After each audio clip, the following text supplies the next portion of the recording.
2024 is here, and if you want to make it the best year of your life, make sure that you watch this video till the very end. Hi everyone, I'm Ishan Sharma, and in this video, I'll be talking about 8 evergreen skills that you can start working on in 2024 and become the best version of yourself. I'll be talking about why this skill is important, how to get better at this skill, and how will this help you in your career and in your life as well. So make sure that you watch till the very end. There's so much to learn. I'll share resources and my own personal anecdotes. So watch till the end, hit the like button, and the first skill that you need to learn is communication. If you're a software developer or investment banker or a sales manager or anyone out there, you need to be great at communicating yourself. You need to be great at putting your point forward and articulating well. And that is what effective communication is all about.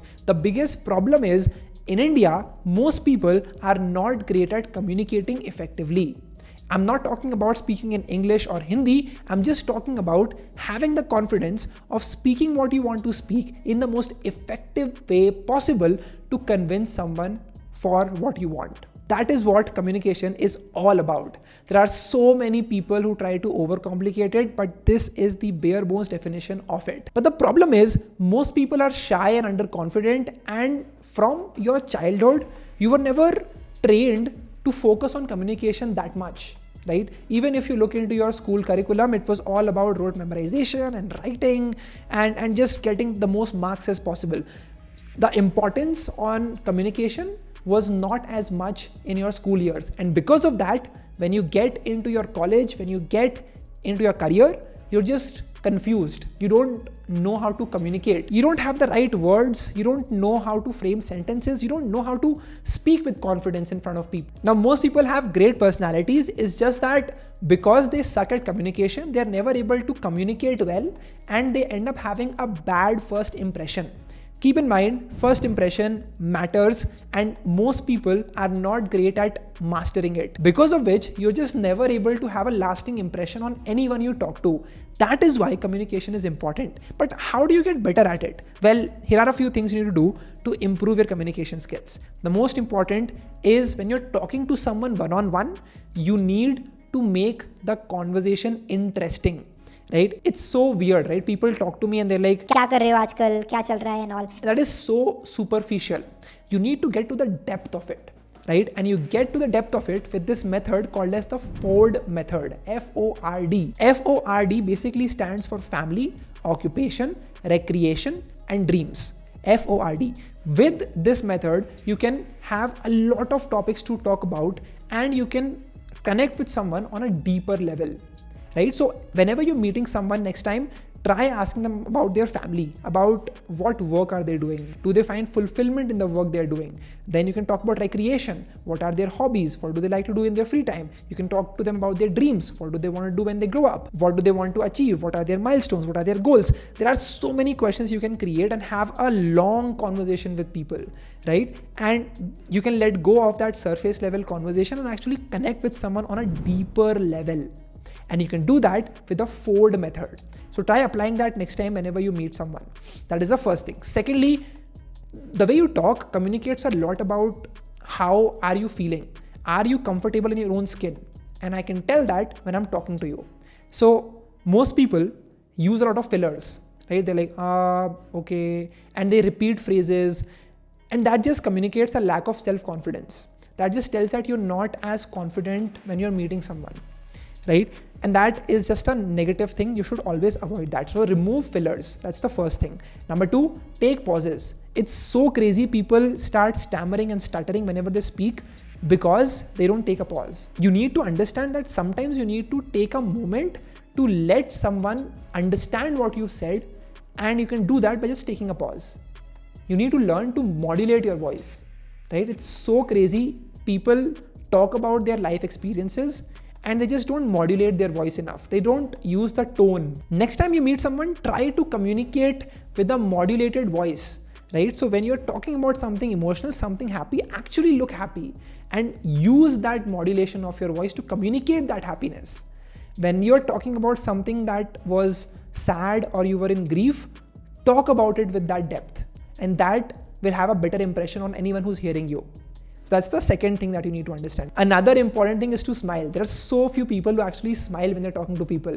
And your smile is the most magnetic thing which will draw a ton of more people towards you, right? I'm saying this because I've actually been in events and meetings and most people are depressed. They're like this is literally their face whenever you try to talk to them. And it's so hard to talk with a person who has that face. So if you want to talk and make friends and connect with people, you have to have a smile. These are all the little things. Like for example, you can create a 1-minute pitch of who you are. Like if anyone asks you, hey, what do? You need to have a 1-minute pitch that you have practiced before tens and hundreds of times. And then you can just speak about it. It should be like your elevator pitch, which talks about who you are, where are you from, what are you working on, and what do you want to do? Like, why are you here? Who do you want to connect with? What is your goal? And that is going to be a conversation starter, right? So I say that, hey, I'm Ishan Sharma. I love talking to the camera and I get paid for that. That's just my elevator pitch. And if I'm in a business meeting, I'll just say I also run a 25 people agency and my roommate is my co-founder from college. And so, that first elevator pitch opens up a lot of room for conversations. They'll be like, oh, so you are saying that your college roommate is your co-founder. Tell me your story. How did you guys meet? How did you build this agency? Secondly, they ask me about my own journey of talking to the camera, of doing YouTube. And so this is how I get people interested in me, by having a captivating elevator pitch. So always focus on that. Another important thing is your eye contact. You can tell if someone is interested or not in that conversation by the way they are looking, right? There are people who would be talking to you, but they'll be looking somewhere else. There are people who would be talking to you, but they'll be looking down. That again tells that they're not confident. That again tells that they're not interested in that conversation. Another important thing is your body language. There are so many people who have a closed body language whenever they're talking to anyone. It's possible that you're feeling cold and that's why you're like this, but open up. Whenever you meet someone, have an open body language that is inviting more people. That feels like you are open to conversations. You want to talk, you want to connect, you want to meet. There are some people who just feel like a warm hug. Why is that? Because they genuinely feel open. I can just go up to them and talk about anything that I wanted to talk about. So you have to become that person. And you will become that with a positive, open body language.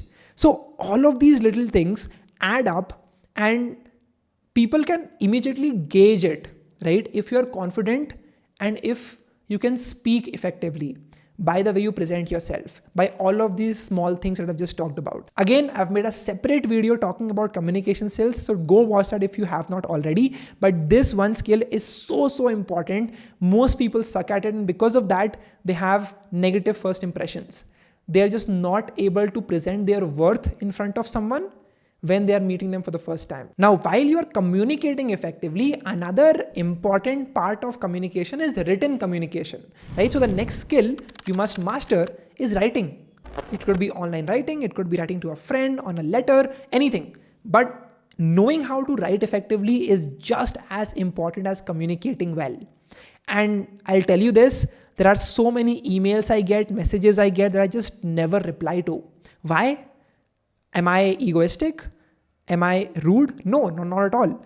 It's just because I don't think the person took the moment to write effectively, or the person just wrote a boring long paragraph that I have no interest in reading.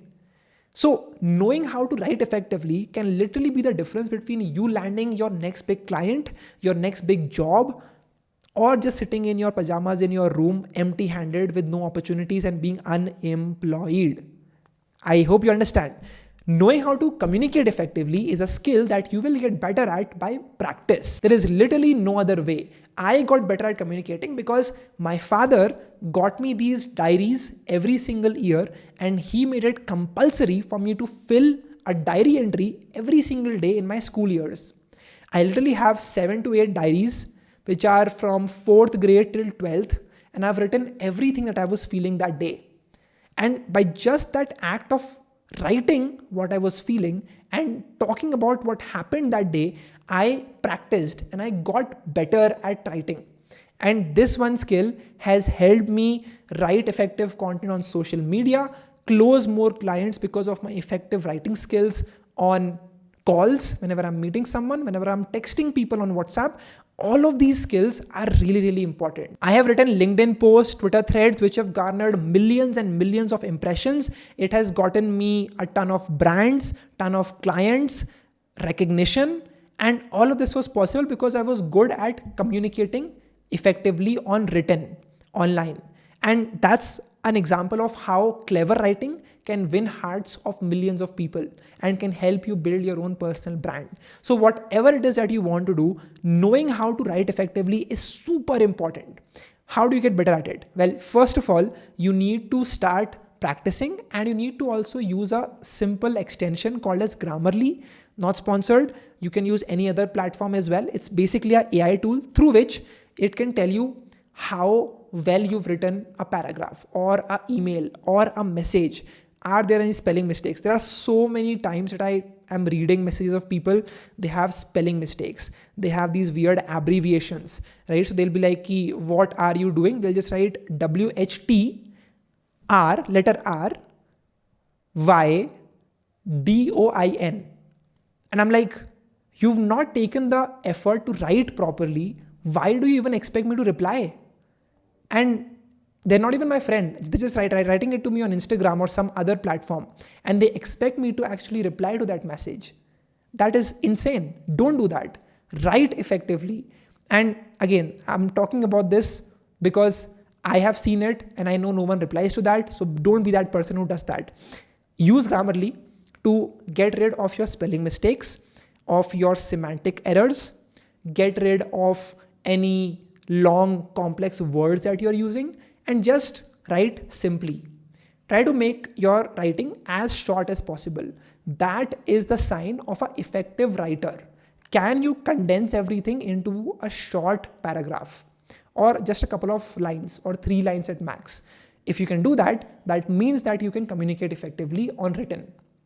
So get into this habit of writing as much as possible. It could be you writing your diary entry every day, or it could be you practicing on social media platforms, right? There is no harm in posting a LinkedIn post every single day and improving yourself. Learn from literature. Like, I grew up reading non-fiction and fiction books, and that taught me how to write effectively. I was able to imagine worlds because someone wrote something so beautifully and my mind was absorbed in that world. It was all possible because of clever writing. And because I consumed so much literature, I myself became better at communicating well on written. So learning how to write effectively can help you build a personal brand on social media, can also help you write effective emails which actually get replies, messages which get people to reply back to you, and just being more professional out there and writing in a way that captures attention of people, right? So the second skill which you absolutely need to learn has to be writing. So focus on it as much as possible. Use Grammarly, do not be unprofessional, and just follow these practices. That is the second skill you must learn. The third one is sales. Sales, my friends, is what most Indians suck at. Most people in India cannot sell anything. Most people in India are so self-absorbed and shy that they can never come up to someone and sell anything, right? And selling can mean a lot of different things for you. Selling can help you land a new job.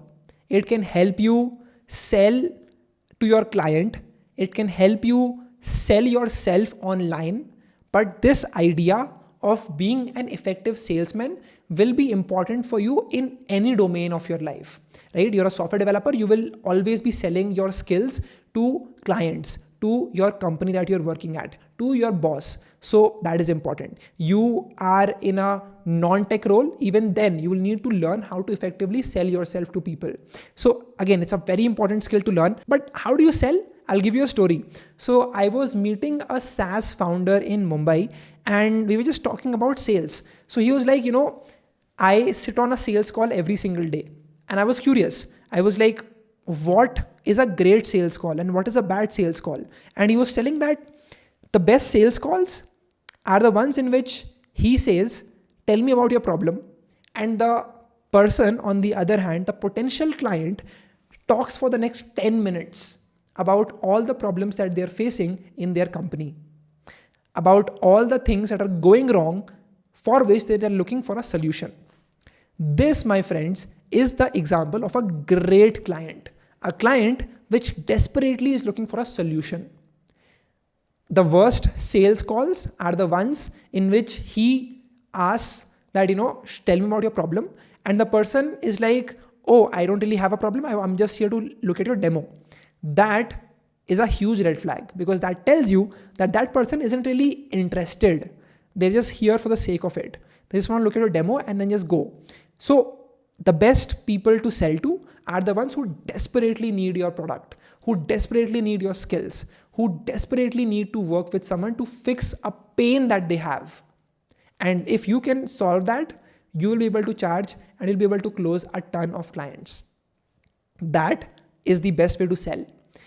And most people, when they start selling, they are too pushy. They're like, ये खरीद लो, इससे आपको ये feature होगा, वो होगा. But take an example of Apple, right? Apple, or take an example of gyms as well, right? Both of these, Apple, the iPhone manufacturer, they never talk about the RAM the phone has. They never talk about the battery capacity the phone has. They never talk about the exact specifics of it.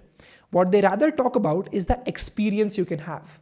So instead of saying that this one has like a 6000 mAh battery, they'll just say that you'll get an all day long phone. And that is an experience. They're selling people on experiences and not on features. They're focused on the benefits. So the next time whenever you're talking to someone on a sales call, ask them about the benefits, or ask them what would happen if they were to not have something. What are they going to lose if they do not buy into this offer that you have, right? So the best way to create an offer is to make it so compelling that they just cannot say no, right? That's what Alex Hormozi talks about in his book, which is 100 Million Offers. So go read that book if you want to learn more about how do you sell to people, how do you create an offer that is so irresistible that everyone says yes to it, and you will learn a lot. That is one book that will teach you a lot about making an offer, about selling to people, about increasing your revenue, making more money, and effectively creating a huge business. So he talks about his own journey. Definitely take a look at that book. But coming back to sales, being a great salesman is all about listening. It's never about selling exactly, right? There's a great example of Zara. So Zara doesn't do ads. They never sell. It's all about their positioning. So if you look at Zara, it's a budget brand which pretends to look like a luxury brand, right? So if you look at most of the things that they sell, compared to luxury brands, it's very cheap. It's very affordable. So instead of selling like a 50,000 rupee jacket, they'll sell it to you for 4,000 rupees at 10x the price, but they will make it look like you're buying from a luxury brand. So you can look at their logo, you can look at their website, you can look at their stores. It all looks like a luxury store. But in fact, they are just like H&M. They're a fast fashion retailer. They're a fast fashion company which is pretending to look like a luxury brand. And that to me is the best way to sell, because people now know that they can get access to a brand that looks luxury on a budget. The founder Amancio Ortega realized that people love looking at the luxury brands. They love buying from luxury brands, but most people don't have the money to afford the luxury brands. Hence, he looked at all of the luxury designs of these brands like Louis Vuitton or Gucci or Prada or any other brand, and they start manufacturing it in Zara for a much lower cost, right? And they started selling it, and it sold like hot cupcakes. So it is an excellent case study of how you can basically make people come to your store and buy without ever marketing, without ever selling. Another example is that of Tesla. Tesla has never made a single ad, yet it is probably the largest EV manufacturer, right next to BYD from China.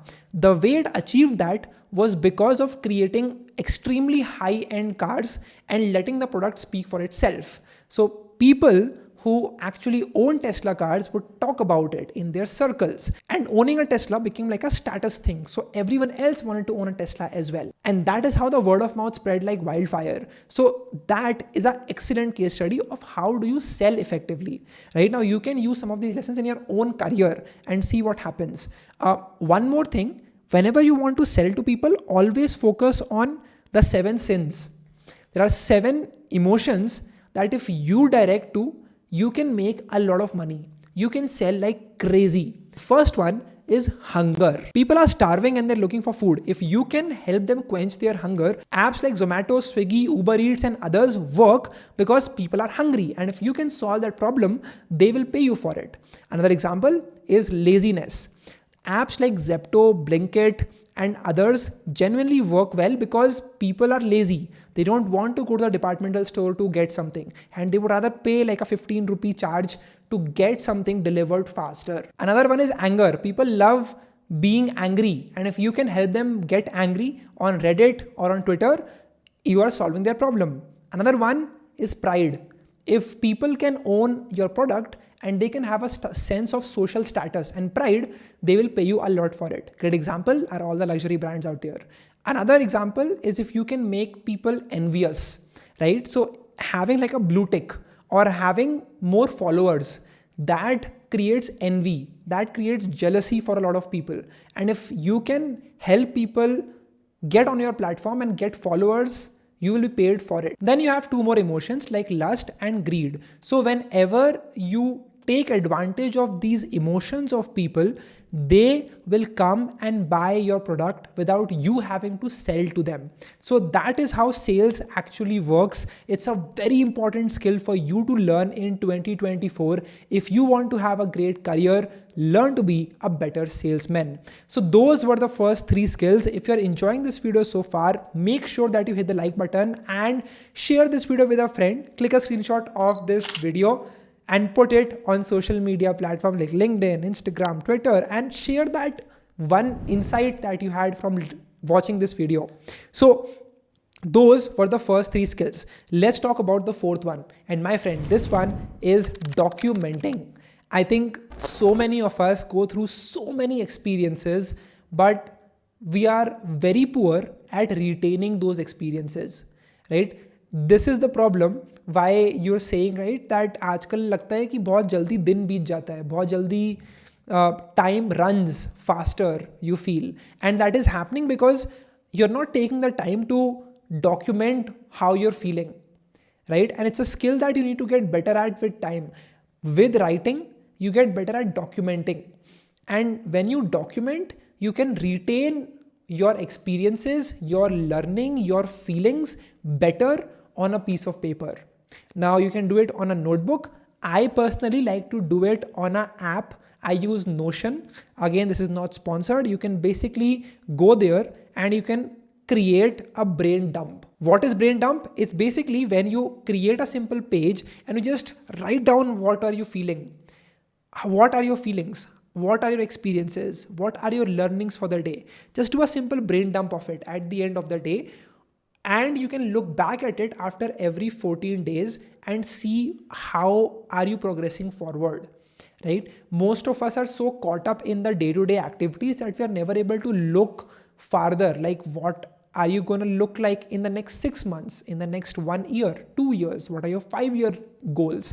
So that will happen when you start documenting your today and look back at it after every 2 weeks, after a month, 3 months, and you can understand how are you growing, how you're progressing in the long term, in the larger scheme of things. So get into that habit of documenting better. I literally have pages and pages on my Notion about my learnings. I will meet someone new and I will write down my experiences of meeting that person. How did that person make me feel? What did I learn from that one person that I can apply in my next meeting? I can apply in my content, in my business. And I do that every single day very consciously because I want to retain how I'm feeling. I want to retain my experiences. Our brain is amazing at coming up with ideas, yet it is very poor at retaining all of the ideas. So this simple habit of writing down your experiences will obviously make you a better writer, but it will also help you document your thoughts. So do that, and that will help you be more mindful of the way you're living your life. So again, that was the fourth skill that you need to get better at. The fifth skill that all of us should learn has to be storytelling. Storytelling is a skill that all of the great leaders have. Most of us that want to become great will have to learn to tell stories, right? You want to hire the next best employee. To do that, you need to sell a story in which that person is joining this company, growing the company, and growing with the company himself or herself. That is what storytelling is all about. You want to raise funds in a startup. You need to be good at telling stories. A story of where your startup is today and what can it do in the next 5 years. What can it do in the next 10 years? The story is what matters. If you want to win in life, you need to be great at drafting a story that is compelling, that gets people emotional and gets them to take an action. That is what a great story is all about. How do you get better at storytelling? Well, you study brands, you study people, you look at the way they talk. I meet people every single day and I observe how they communicate their story.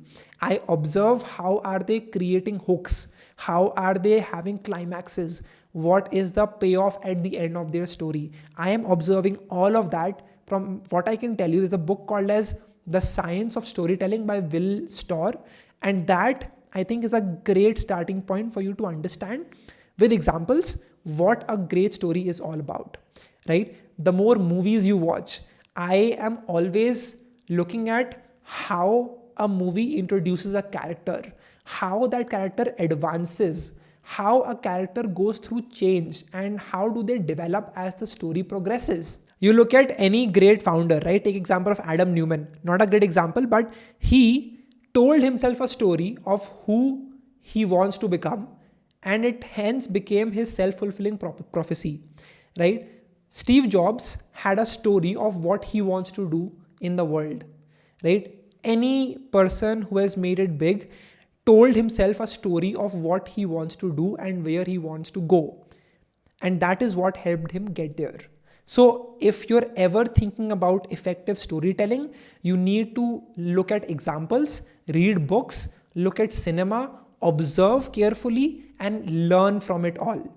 And then start experimenting, start writing your own stories, start selling those stories to people and see how many of them actually agree, how many of them buy into what you have to sell to them. It's all about clever storytelling. If you want to break it down, it's all about having a catchy hook at the starting, getting a character and having the build-up of that character. You look at any great story, you can take example of Iron Man, Spider-Man, or any other character. They were all connected with you. You felt like a part of them. You could relate with them because of clever storytelling, right? If you look at any story, it comprises of a great hook at the start, which catches attention. Then there is an angle of introducing a character which the people can relate with. The reason Marvel worked so better than DC in movies was largely because of the characters which were relatable. Right? People can relate with Spider-Man. People can relate with the problems Iron Man has. Might not be the case with Superman and other ones. But anyways, so you get connected with someone by having a character which is relatable. Then that character starts developing through the story. Then there is a pattern breaking event that nobody expected. And at the end, there's a payoff which gets people emotional, which gets people learning something or the other. That is what a great story is all about. Again, there are various different variations of it. If you look at Christopher Nolan's storytelling technique, it's completely different. So that is another very important skill to learn. Another important skill to master is negotiation, right? Negotiation is a skill that all of our parents and grandparents were amazing at.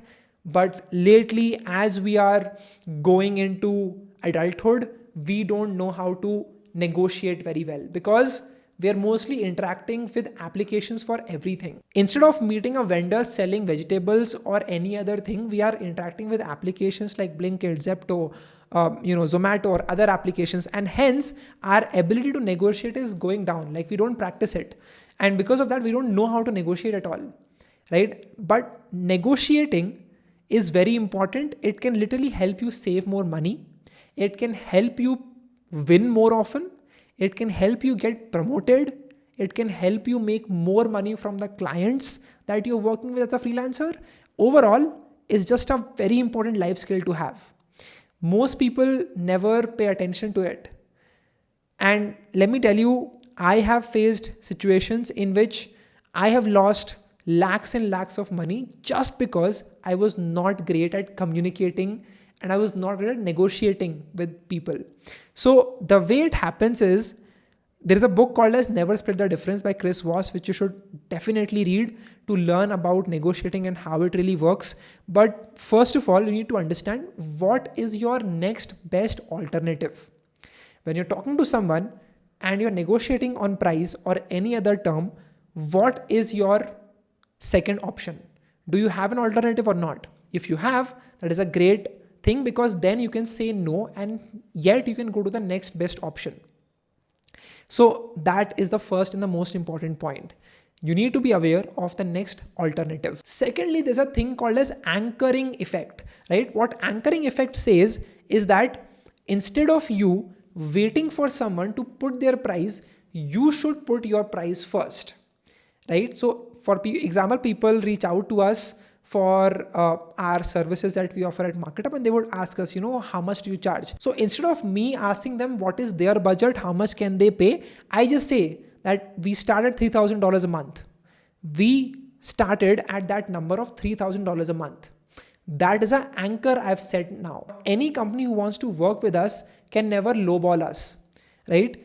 The talk will be around $3,000. So they might say, $2,500 or $2,000, or they will just say it is not possible.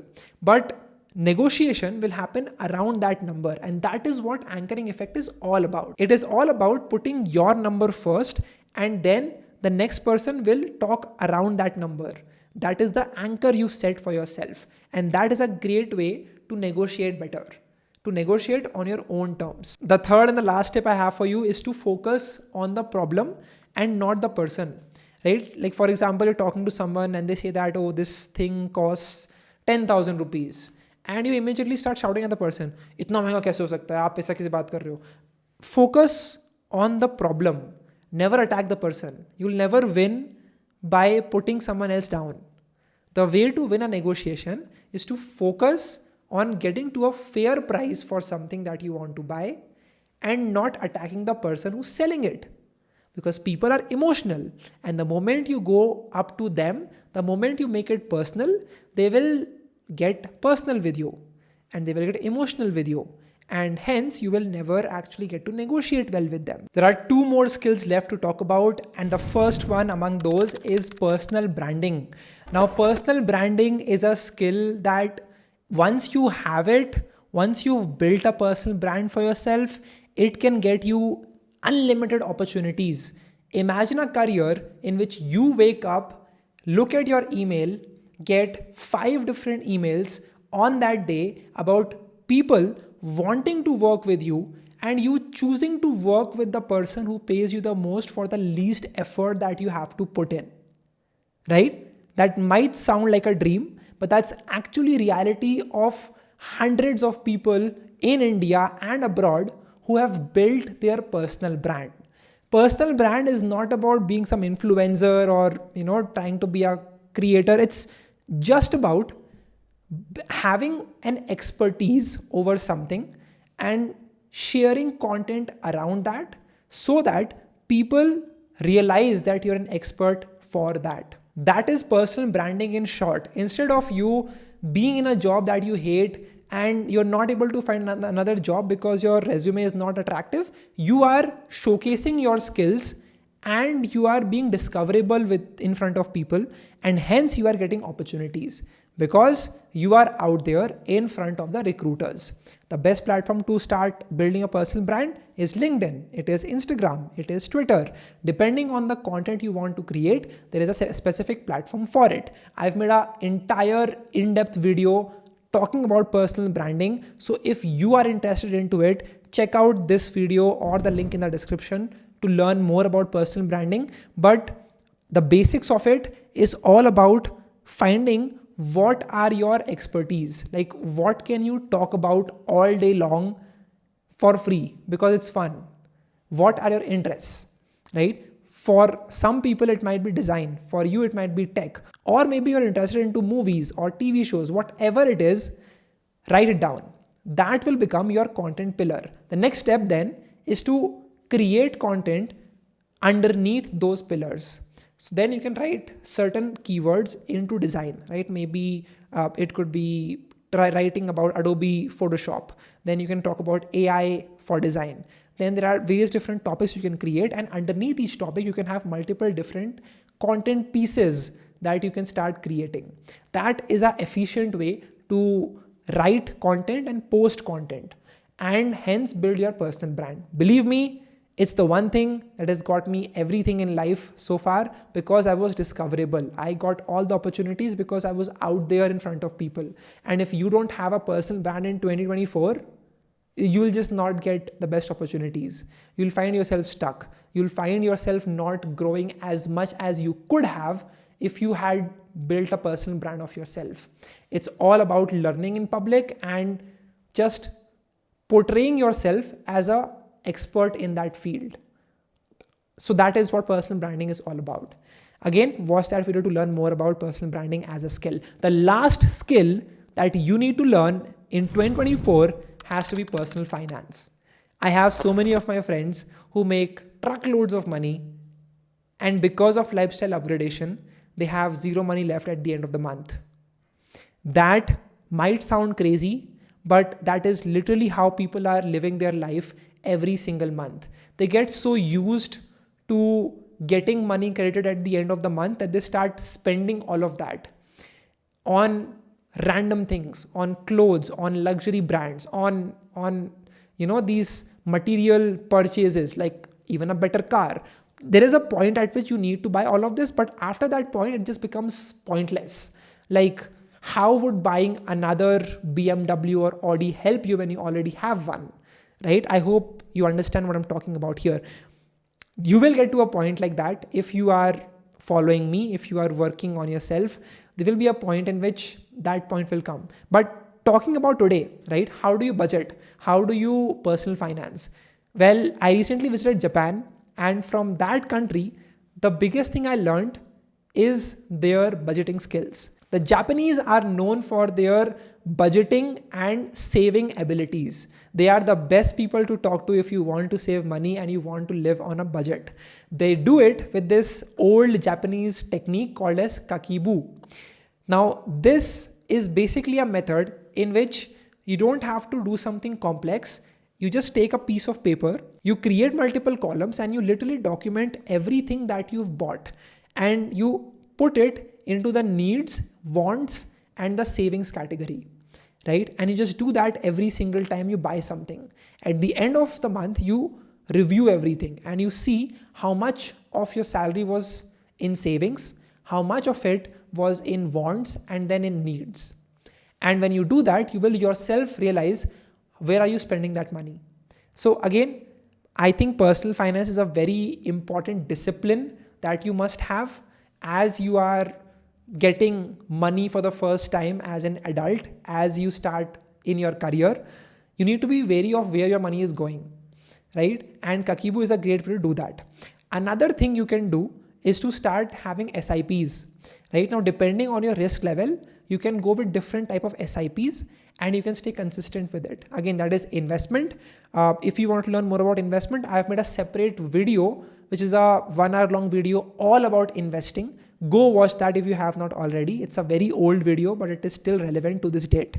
So that is investing. There's another concept called as FIRE, which is FIRE. It's a movement people have around the world in which it's called financial independence, retire early, in which you look at the money you have in your bank and investments, and if you spend 4% of that money in the entire year, and that is your expenditure, then basically you can live off of that money without having to work for anyone for your life. You don't need to work for anyone. The invested money will give you returns which you can take out every single year, and hence you can pay the bills for all the expenses that you have. And hence you can travel the world, you can live wherever you want to, and you can genuinely work on things that you like. Not at 60, 70 or 80, but at your 20s, in your 30s. And you can do that very practically if you follow the FIRE model. Again, I've made a separate video about that. Go watch that if you're interested. Links will be in the description and over here. So these were the 8 skills that if you learn in 2024, it will help you make 2024 the best year of your life, and you will also turn into the best version of yourself. What are you waiting for? Get started today. The links are in the description. It's all free of cost. Start working on yourself from today itself. Share this video with a friend. Again, click a screenshot and share it with your friends. Thank you so much for watching till the very end. And let me know in the description, what is one skill that you will be working on in 2024 in the description, in the comments. If you're still watching, write in the comment section, I was till the very end. Thank you very much. Hit the like button, subscribe for more videos around self-improvement and development. I will see you all in the next video. Thank you, and I hope you have a great day.